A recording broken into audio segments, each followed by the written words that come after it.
Hello and welcome to another very special DF Direct. This time on what is arguably going to be the biggest game of the generation, if its prequel is to go by. It's Grand Theft Auto 6. New trailer dropped out of nowhere after the delay, of course. And naturally, we have to talk about it because we're seeing some extremely impressive technology, which, you know, given what we saw with Red Dead Redemption 2 last generation, I'm not surprised at all, but there is stuff going on here, I think, that sets sort of a new bar for what you can expect from open world gaming on consoles. But I'm not alone, of course. The men that will be doing a lot of talking today about this are with me today. First of all, Alex Battaglia. Yes, hello out there in TV land. This is fantastic looking, and there's so much to talk about. And we would be remiss, John, if we didn't invite Oliver Mackenzie along, right? Yes, 519 days since the last trailer, and I presume about 519 days since our prior recording on this topic. We're back again to talk about GTA 6. Ooh la la, folks. Ooh la la. So, I want to start with a little bit of factual dropping here. Fact dropping, if you will. First of all, the video that was shared with us here and shared with everyone, it is a 4K 30 video with black bars, which means, you know, it's a trend we don't love where even with 30 FPS content, you should upload at 60 FPS for proper frame cadence. So you can't really judge performance properly, right? But still, it's a nice clean look at the game. And it was also supposedly captured on PlayStation 5, according to the end of the trailer. It does not specify the PS5 Pro. There's a ton of stuff here to get to, though. So Oliver, why don't you drop the resolution information on us first so people have an idea of what kind of pixel counts we're talking, and then we'll get to the juicier stuff. Yeah, so in terms of the image quality here, like John said, this is apparently captured on PS5, and I do believe that most, if not all, the shots we're seeing here are probably in real time as well. So my initial counts came out at about 1440p, so did Tom's initial counts, and I think Alex's as well. But it actually turns out here we're dealing with some letterboxing. Now, the letterboxing is at a bit of an unconventional aspect ratio. It's actually 20:9, according to my counts here, with a 1728 pixels of actual viewable space on that vertical axis. And so if we do a bit of a calculation there with the ratio times the actual vertical resolution, it ends up at 2560 by 1152. Roughly that resolution there for the content in this trailer. In terms of the overall image quality here, it's a bit interesting because this is like the one area of the trailer that does kind of bring you back to Earth because it's clearly like Yes. being upscaled. Looks like using a spatial upscaler to my eyes, and I think to Alex's eyes as well. It looked kind of FSR1-like. It has that kind of curved radius around certain edges, especially like distant edges, fine geometry that kind of give it away a little bit there. There's some questionable stuff on the reflections, like some aliasing, some ghosting there. Hair is a particular sore spot. Between all the techniques they're using here, which I'm sure we'll discuss later, I'm sure there's a lot of detail for the TAA to potentially have to deal with there. And it does actually make this trailer seem a lot more realistic in terms of what they're delivering. That they're not delivering like some super crisp native 4K resolution at, 120 frames per second with crazy image quality. That's not the case here. This is much more down to earth. Like, it looks fine enough, but it's also not really exceptional in any way. Yeah. I think it's worth noting, though, real quick, is that, yes, the black bars in the trailer are indeed there for cinematics, but I think it's probably unlikely that the game will be black barred, right? Yeah. I mean, if it's anything like a lot of games, I just looked at Clair Obscur. That's a game that has 16:9 gameplay, but black bars for all the cutscenes on all the platforms. And some games even allow you to choose between it. It's like Star Wars Outlaws, for example. You can play the game in 21:9 if you want, even on console. But I imagine here this is just for cinematic effect. The game looks really cinematic. I guess another thing to point out is that all of this trailer, I wouldn't classify this as a gameplay trailer or anything like that. This looked like only cinematics from the game's various cutscenes. Like, this is something that we saw in Red Dead Redemption 2, GTA 5, where a lot of the game is actually told through cutscene stories, not like where you're walking around and listening to people. And as a result of that, I think what we're seeing here, It will probably look better in some key ways than the gameplay whenever they do end up showing that off. And that's just mainly due to the usual things that you tend to see in in-game cutscenes for a lot of games, like the camera, the depth of field, hiding things, the camera angle, making stuff look as good as possible. And one thing that I really wanted to point out is that we're going to talk about the lighting in the game a little bit later because it's cool. But the cutscenes can always make lighting look even more spectacular. And I wanted to show a good example of that. It's right at the beginning of the trailer. When you look at this guy at 16 seconds, this older gentleman whose name I forgot, but he's like walking towards the main character, Jason, from below. And if you look at him and you stop the camera there and you look at like the area around his collar on his like neck. So this game's going to have RTGI in it, and we're going to talk about that. But like, if you look at like where the sun is, it's coming from behind him, right? So, but if you look at his collar, there's two separate shadows coming from each side of his face with different colored lighting. One yellow and one... It ends up looking like a film set. Yeah, it looks like a film set. And, that's something to emphasize the detail of the model, to enhance the bounce light from below. For example, there should actually be bounce light from below, but it's probably coarser given constraints of real time. And that kind of stuff is found throughout all of the trailer. And it's just going to make the models and the materials look even better than they possibly could in game. Like the gameplay. And we'll have to see what gameplay looks like in the future. But for now, we're seeing like the assets at their very best at the moment. And that's something to definitely emphasize. To be fair, again, in gameplay, you usually don't get close enough to the characters where you'd appreciate the detail, right? You lose it in the detail of the resolution output on the screen. Yeah. Unless you're like super sampling from super high res, right? So it makes sense anyway. But yes, of course, like pretty much every game, what you see in gameplay is likely not going to match this level of detail, especially in certain areas like of the hair variety, which again, we'll get to. But Alex, you mentioned we were going to talk about lighting, and I actually think that's probably where we should start here, because it is a very beautiful, sunny depiction of Florida. There's a lot of both direct, indirect, and very like natural lighting in the scene. It does seem to use a proper like ray traced diffuse GI system here, and there's some scenes that really stuck out to me. Like there was this one here about 45 seconds when they're driving past the depictions of police brutality, where like you kind of catch that like evening glow bouncing off the wall, and it just looks, to me, that looks phenomenally great. And there's just a ton of examples of this in the trailer, right, Oliver? Yeah, I would say so. I think that like all throughout this trailer, in almost every shot where you get a kind of that sense of that indirect diffuse lighting there, it looks really fantastic, and that's particularly obvious in the characters where you can see some of that bounce, like Alex pointed out, at about 16 seconds. There's also another shot with that same character, I think, later in the sequence that shows off similarly good bounce lighting there. But again, I think that there's a problem here because we are dealing with exclusively trailer shots. Like it's a little bit tough to say exactly how good this game's GI presentation would look during gameplay, for instance, because like if you go back to a game like Final Fantasy VII Rebirth, which obviously we had some critiques of that game's real-time, indirect lighting there during gameplay. If I just cut together 3 minutes of Final Fantasy VII Rebirth cinematics, you'd think, oh, the GI is great in this game because they're faking it all right in those cutscenes. They do such a tremendous job in those cutscenes. So in this case, I do think that they'd have a systemic solution. I do think they have an RTGI solution, probably a per pixel RTGI solution. It does look really good and really high quality and consistent throughout.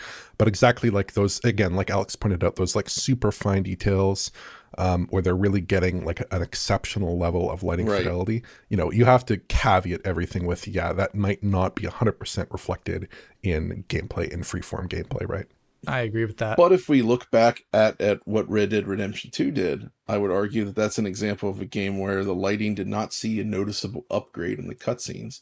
And if anything, the cutscenes in that game sort of revealed flaws with the rendering that were less noticeable in gameplay, right? Due to camera distance and whatnot. I'd also say, like Rockstar has not traditionally enhanced its cutscenes in the way that we're talking about, right?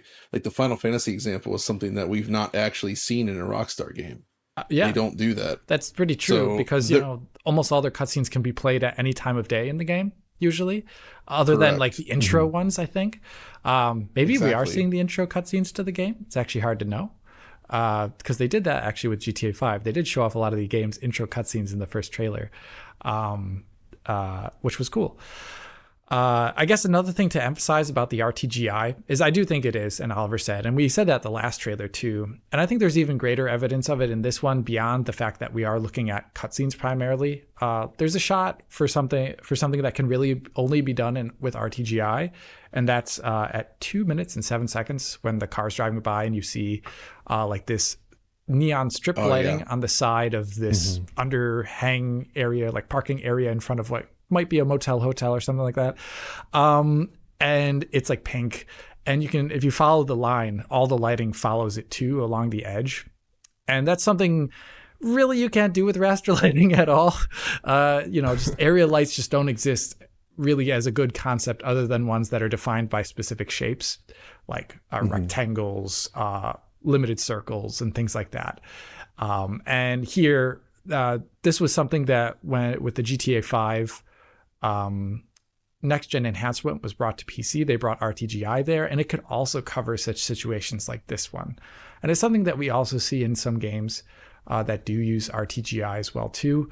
But the one thing that impresses me possibly the most of all this is, unlike Lumen, software Lumen, that we see in a lot of games shipped with Unreal Engine 5, throughout the trailer, I know it's just, once again, cutscenes, but there wasn't like weird flicker or odd things going on, which you can even see in cutscenes in games that use UE5. So it seems either it's very controlled or it's very stable in a way that is pretty extraordinary, actually.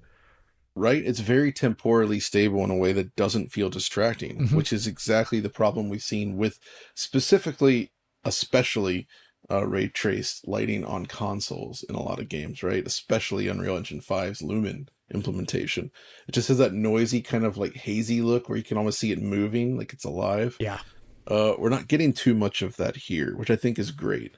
So I think the lighting solution they have here is extremely impressive.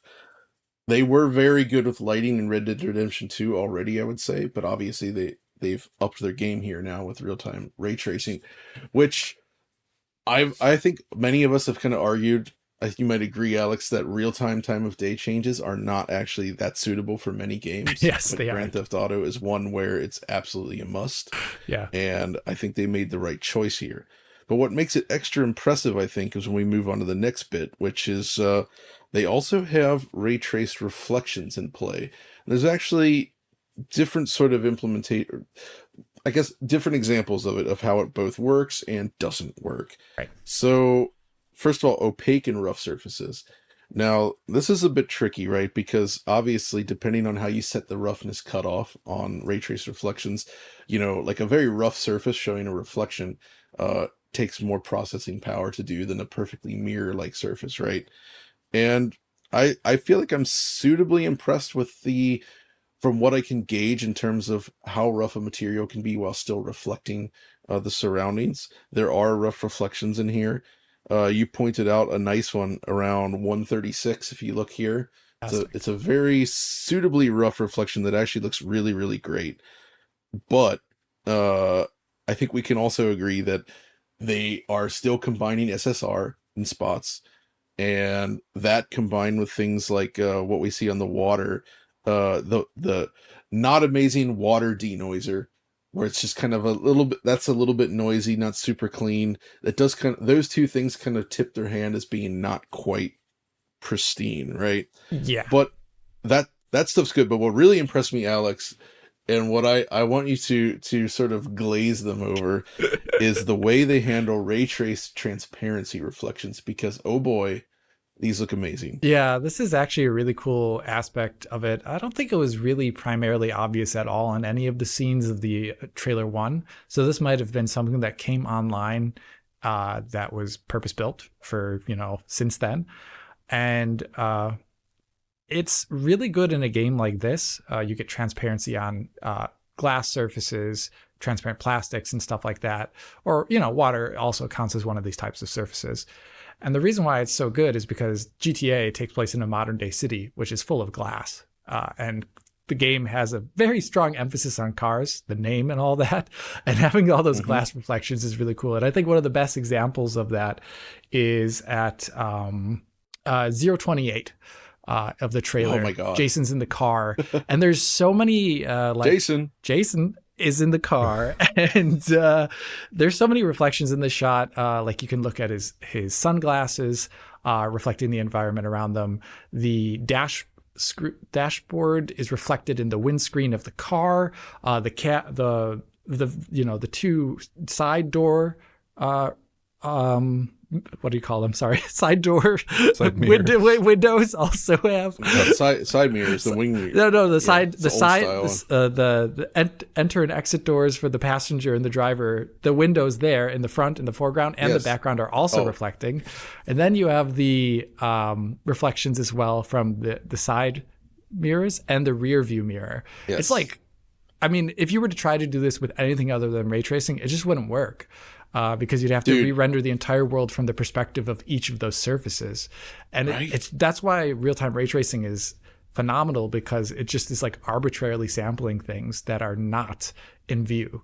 And this Can I just say real quick, fantastic. Alex, this scene is so good, just that single shot, there's so much that you can read just from that shot.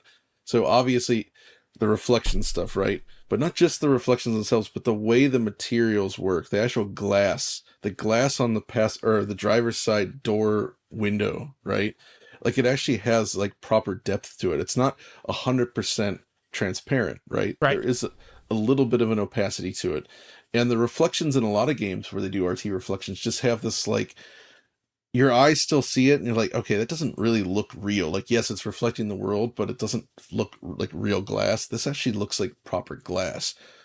And on top of all that, like, look just around the car, right? Like the little shutter above that you put down for the sun visor, that perfect shadowing in there.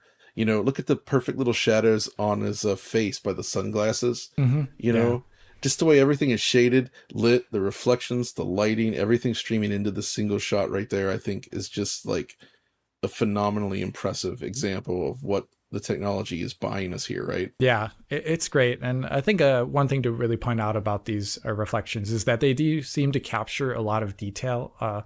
One thing that's done primarily for console games is that they will heavily reduce the quality and dynamism of anything that can be reflected just to save on performance, because you have to update that constantly.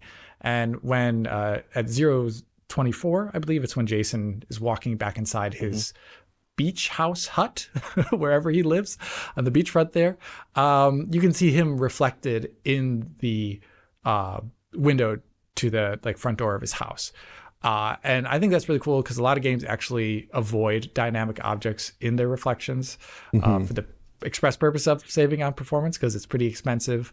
And another example that John called out earlier, the really good opaque reflection on the top of that like inner bar area. If you look at it, it's like the very diffuse reflection where it's kind of like rough looking. You can actually see that it's reflecting a pool down below. And you can see the water on the pool moving even in that rough reflection. And usually stuff like that is not at all taken into account in a console game specifically for the things like RT reflections, which are usually heavily simplified for the purpose of just keeping the game performant. But once again, we're looking at, something that is, like 80% pixels of 1440p, and it's 30 FPS in a cutscene. We'll have to really see what this looks like when you're actually in the open world proper still. Yeah.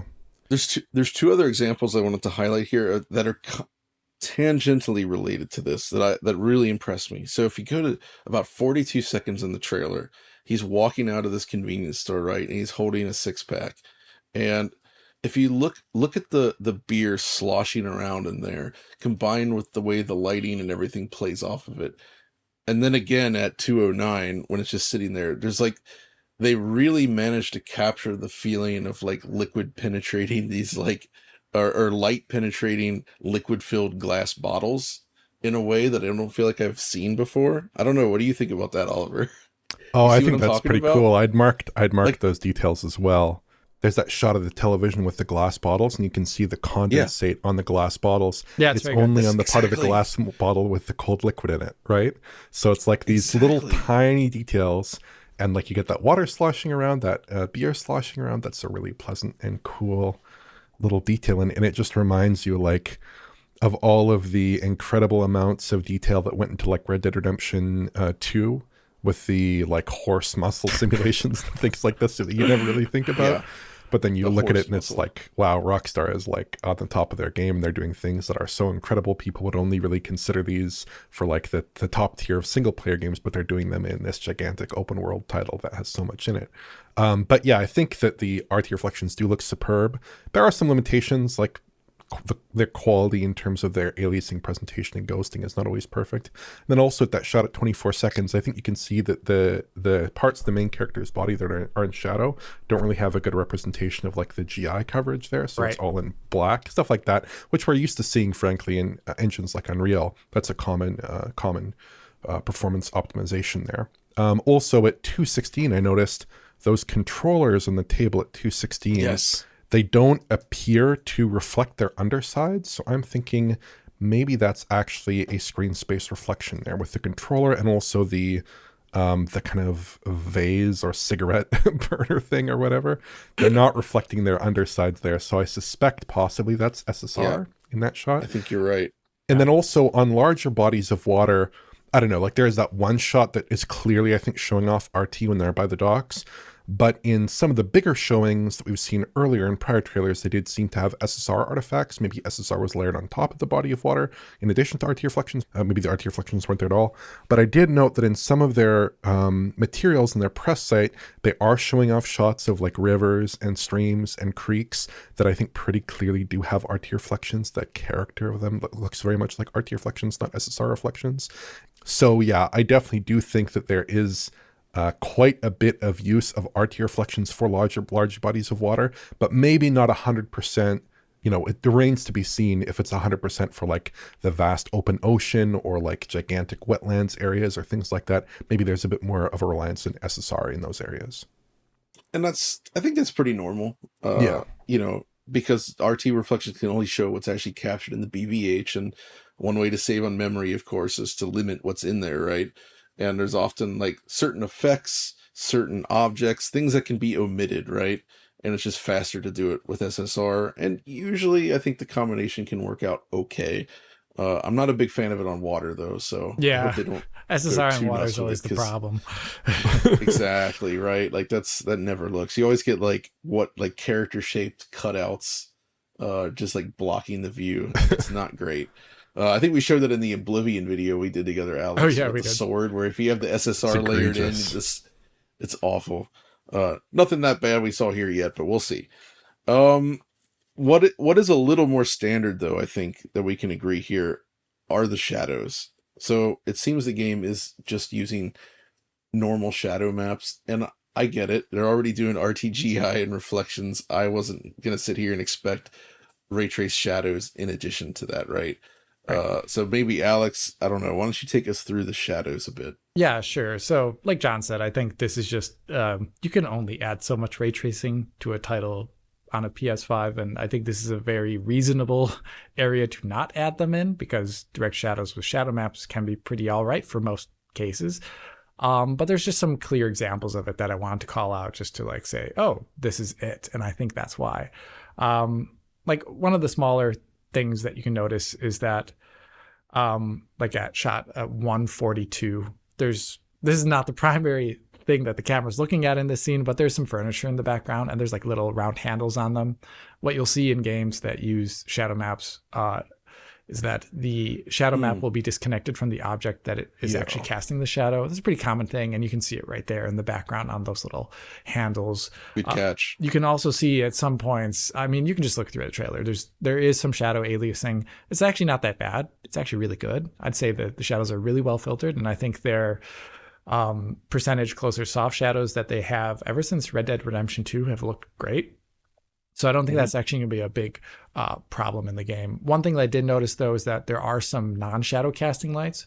And we'll it'll be remain to be seen exactly what that means for gameplay, but they actually do sneak into these cutscenes as well too. Like when he's talking to what is, I think, a bailiff, a person who works at the jail, who's that, in that like little windowed area with the microphone and everything in front of them and the keyboard, all those like keyboard, spiral notebook, mouse, etc. Oh yeah, they're not shadow casting at all, even though there's a direct light on them, and that's like just normal stuff. No, that's actually probably the worst looking shot in the entire trailer. But there's a that's just something like there's going to be limits to how many like shadow casting lights a game can have. RTGI cannot cover direct lighting on such a small level if it's not sampling it. So there's going to be limits there. And that's just like one thing I wanted to call out. But otherwise, I actually thought the shadows looked really great in most scenes, especially when we get to characters, which we'll talk about soon. Yeah, I think the shadows here on characters in particular, and again, these directed sequences look really good. They're very high resolution. There are some signs also of that kind of variable penumbra effect we saw in RDR2 and in GTA 5, in its most recent iteration at least, like at 40 seconds. That's a pretty clear as day shot there with the pedestrians who are walking by, right around their feet, super sharp towards their head, that shadow area, very diffuse. So that's kind of a nice thing to see, and it does look very good there. But like Alex said, we see some low-res shadows on buildings in particular. You notice some shadow aliasing in some of those areas around the game.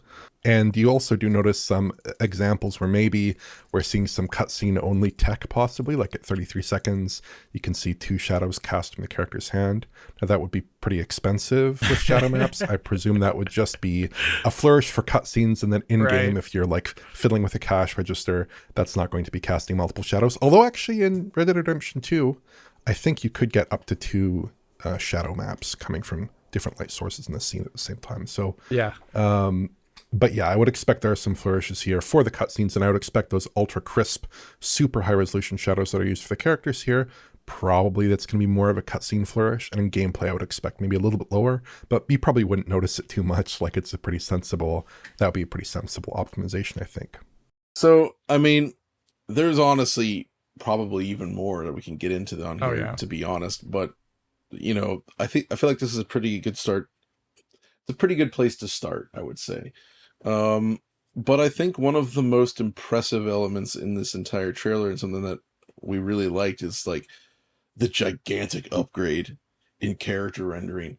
And there's many different facets to discuss on this, but I think the one that I want to start with here is the hair rendering, right? Like that is just, my goodness, when she steps out of prison, Lucia, and then I think my favorite is like right around 1 minute and 11 seconds, right as she's mounting Jason in the bedroom. Oh boy, they are ready to go. She whips him around, and you see her hair fly up in the air, and just the way that all moves is extremely impressive and natural, suggesting that, as we've seen in some other recent games, there does seem to be a strand hair system in play, which is one of my favorite introductions in recent games, I think, because it really lends characters a voluptuous look to their hairdo that was often missing. Even better than Tress FX, which was like a precursor to modern techniques.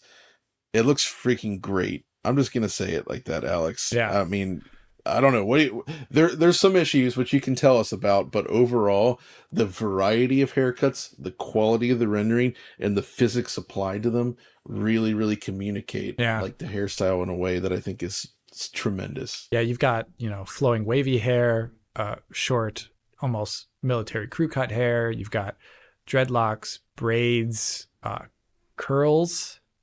The amount of styles and different types of hair is very impressive. And now some of that is going to be down to the technology themselves. They had to make a hair shader that was either dynamic enough to cover all these situations, or it's a variety of shaders, but also the probably insane amount of art time spent making all those different assets for different characters. And I do really think Lucia's hair is really stand out. Like all the time she does her, like twirls and everything that are found throughout the trailer. She also has different haircuts all throughout the trailer too. She's got a ponytail in a couple shots. That is all fantastic. Gameplay mechanic. Yeah. Thank you, John. Blend into this environment with the ponytail. But yeah, I think the character rendering is so solid. Like it is I mean, there's faults, and we'll talk about them in a second, but I think it's just so fantastic looking. I think Arthur in Red Dead Redemption 2 looked really good, but a lot of the other characters looked a little bit cartoony and weird sometimes, but I think Arthur was really good, and this is like a good step beyond that in a lot of ways. But just like, how are they going to make this run in real time is like always a question. And I think there's some evidence of it, specifically when you look at one of the MCs, Jason. And this also happens in a couple of the press shots they brought out that you can download separately.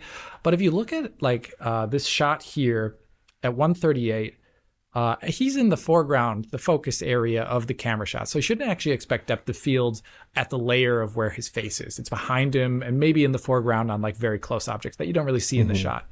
But if you look at his hair, you can see that it looks like lower resolution or softer than the rest of his features. Now, this is something we've seen in games where whatever they're doing to render the hair is actually done at a lower resolution than the game's internal rendering. And I imagine that would be a good way to keep its cost down, but it would make it look, depending upon like how far away the camera is and all these things, it would make it look softer and potentially more alias than the rest of the presentation. Another thing that we obviously don't know, this is all cutscenes. You can have like up to like 4 to 5 characters maybe using this in a cutscene, but what about gameplay? And like, this is an open world game, so you can see like there's been shots with like hundreds of people. I would be really curious to scale, or at least multiple dozens of people. I'd be really curious to see how this scales at a distance, and also when multiple people are congregating together, if it flips to some other type of hair modeling, or if it has some sort of cool scalability that we haven't seen yet. We can only guess, but I would imagine it would be applied to main characters at all times, and probably that's it. But that sounds reasonable, actually. Maybe it's scalable enough where they can apply it to dynamically, depending on the scene load. I'm not sure. Yeah, but that reminds me a bit of the hair in the new Dragon Age game, the Veilguard, where I think they published a technical blog and they said it was like using up 6 milliseconds of frame time. It's huge. It's a lot. To apply it to like the whole party at once, which is like, I don't know, to apply it to, I think up to 8 characters in the scene is what they said, something like that. So there is a considerable cost here. And I would expect, maybe they just use like hair cards past a certain point, that would be perfectly reasonable. Yeah, exactly. Although in the earlier trailers, we did see like a number of characters in those scenes having this strand hair system. So, but again, who knows exactly how that applies to gameplay. The hair just looks so good. One shot in particular that I wanted to highlight here is the shot at 136 where Lucia is kind of twirling her hair there, the long flowing hairstyle. In most games with like good looking hair, you get very constrained hairstyles, or you have hair that behaves in a very unrealistic manner when you apply kind of physical forces to it. Here, they're really giving you an enormous amount of variety just in Lucia's hairstyle. Like you're getting her hair in a ponytail, her hair completely free flowing, her hair kind of partially in a ponytail and partly free flowing. They're really not afraid to give you that kind of flexibility and that kind of nice physical response there. And also just like the hair rendering in general, like certain kinds of hair that are hard to do in games, kinky hair in particular, and afros. Like there's one shot with a guy with a big afro, and you really get that sense of volume as light is kind of spreading through a large mass of curled hair. And there's so much attention that's just gone into the hair above and beyond everything else. Because like I could talk about like how great the physicality of the characters is. I could talk about how great the like specular response to the skin is, how all that looks super good, and how it like, changes depending on if they're sweaty or not. The sweaty. Sweat. I saw the sweat thing. That was cool. It's like this really crisp, nice sweat, and also like there's one shot where you can see this guy crisp, nice sweat who's being held hostage, and you can see kind of the sweat is leaving this irregular pattern of like a specular highlight on his face. And I'm like, that looks so good. That's so realistic. Yeah, it just looks super impressive here. And the character rendering and especially the hair rendering is really top-notch stuff. Man, and just like on fluid motion, I actually think they do a really good job with like simulating cloth, like wearing clothes, right? Like the actual shirts and the different clothing, especially like the baggier stuff, it actually seems to like move independently to some degree, like just some secondary animation on it in a way that makes it look like it's actually like a piece of cloth layered on top of them rather than just like part of the model, right? Yeah, it looks good. Which is unusual and cool to see. But I actually think the best aspect of the hair, it's the arm hair. And there's a lot of arm hair in this. I don't think I've ever seen so much detailed arm hair. We've seen arm hair like as textures, We've seen arm hair, even like I was looking at Death Stranding 1 the other day, and there's scenes where they show arm hair in that as well. Mm-hmm. But the arm hair in this, it gets 5 out of 5. DF recommended. Arm hair tech. Yeah, as someone who has intimate knowledge of arm hair, I think it's really well done. I even called it out because it was so obvious in a lot of scenes, and it's also something you'd really want to skimp on usually in a game for performance, purposes. Because let's be honest with you, like most people aren't looking at the 4 arms of characters in like conversational scenes and things like that. But I think a big part of the game, and I'm very curious to see if they do this as well, if they have a first-person mode like GTA 5, and that could look particularly awesome actually there. Because a lot of this detail, we are talking about a lot of details that are cutscene reserved, and usually with third-person games, you don't need as much detail for a lot of stuff. But technically, if this game does have a first-person mode like GTA 5 had added it into it with the next-gen version back in the day, that could be a great way to show off all this really impressive both character rendering as well as environmental details. Yeah, so I mean, just the hair, the cloth, everything about the way they animate and move, it's tremendous.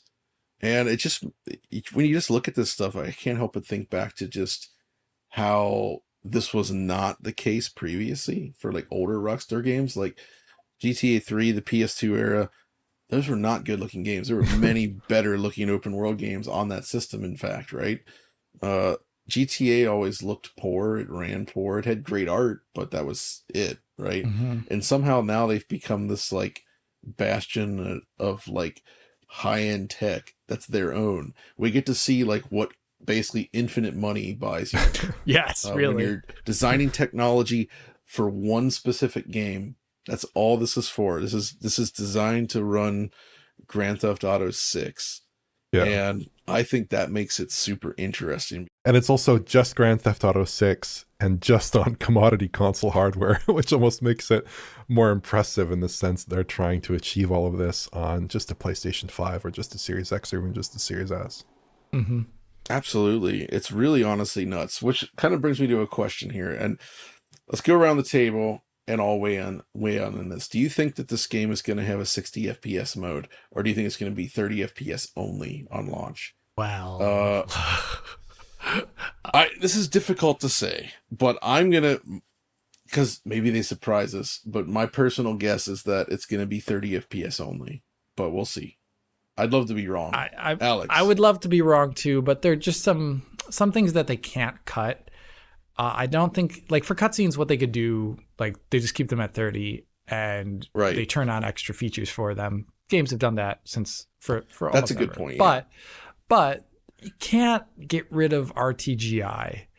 It's inherent to the way the game works. Even getting rid of RT reflections potentially could make scenes look quite a bit different if the game was artistically designed around them. And they're all throughout the trailer here, so they obviously have made them as a part, a purpose part of the gameplay. And, as soon as you have RTGI, a massive open world, those things tend to not run well at 60 FPS. So I kind of don't.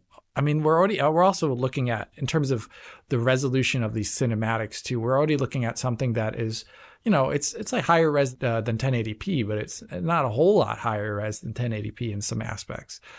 And then you have to talk about crunching that down to 60 FPS. Like, what type of resolution would we be running at there with an FSR 1 upscale? Would you even want that level of resolution at all as a game designer that you design this game? Would you really want that like FSR 1 look to your entire open world game, especially as a default mode people would play on? And historically in the past, all of the games have released at 30 FPS since, or even lower than 30 FPS since, I don't know, when was it was like Table Tennis. Yeah, Table Tennis is a 60 FPS game. There you go. That was a fantastic looking game though. Yeah, I think everything points to this being a 30 FPS game, maybe with a 40 FPS mode on some Oliver systems. I'd agree completely with Alex. The only wrinkle I'd add in is that, well, if you're preparing a Series S version, do you just take the settings there It's like, could we run this on PS5 or Series X? Oh my goodness. Could we run it at 60? Could we just run it unlocked? What could we do with that? I can imagine some very smart minds at Rockstar might be contemplating that question. But no, I would expect it to be a 30 FPS game, absent maybe some modes that are unlocking the frame rate slightly.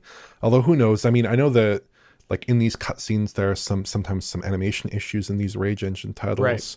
I don't know if that would be the case here and if that would interact unfavorably with like an unlocked frame rate. I did note maybe some animation pacing issues throughout this cutscene sequence. I don't know if you guys noticed that as well. Some slightly uneven movement there. Yeah. So that could possibly be an issue as well. They might need to constrain things for. Mm-hmm. I think that's fair to say. Oh, you think it's too big for Switch 2? I don't know. Yes. I'm sorry. This is probably too big for Switch 2. Everyone's going to hate me in the comments for saying that, but like we have to be really realistic. This is some of the best real-time rendering we've ever seen. I don't expect a Steam Deck to run this. I don't really expect a ROG Ally X to run this. You know, like we have to be really realistic about this kind of stuff. Just the CPU side of it too. Like the Switch 2 has got like a CPU with a fraction of the horsepower of the Zen 2 CPU core cluster. And I mean, even if you could fit it on the Switch 2, like let's say you were to strip out the RTGI and have like kind of miserable looking lighting and, you know, have poor quality reflections and things like this, would that be a version of the game that you actually wanted to play? Because I think that it probably wouldn't be, and I don't think Rockstar would be comfortable shipping that, right? So I don't think it would really work. Yeah. I agree. But obviously, there's still so much more we don't know, and we'll be waiting with bated breath for it because, you know, it really is technically an interesting piece. Like, yeah, it is a very big game, so of course we cover it, but just being a big game is not enough to necessarily grab our attention. And in fact, sometimes we tend to gravitate towards the less big stuff. But this one is, despite just being what it really is an incredible showpiece. And these guys are doing very, very cool work. Very cool. I can understand why it was delayed, given that, you know, there's so much hype behind this thing. Like, it needs to come out and be in good condition. And if Red Dead's any indication, Red Dead 2 specifically, I think there's a pretty good chance that we'll actually get that. They pretty much nailed it with that game, I think. Mm-hmm. And I think they can pull it off again. So, is there anything else you wanted to say about this before we jump off, guys? Yeah, not too much. Just outside of saying, like, this is a game that's the byproduct of an extraordinary amount of resources. Just like the amount of time and effort and money that has gone into this, basically making the equivalent of like a real-time, like the cutscene sequences in this are the equivalent of like a real-time high-end CG film in real time to me. Like it looks almost at that level of quality.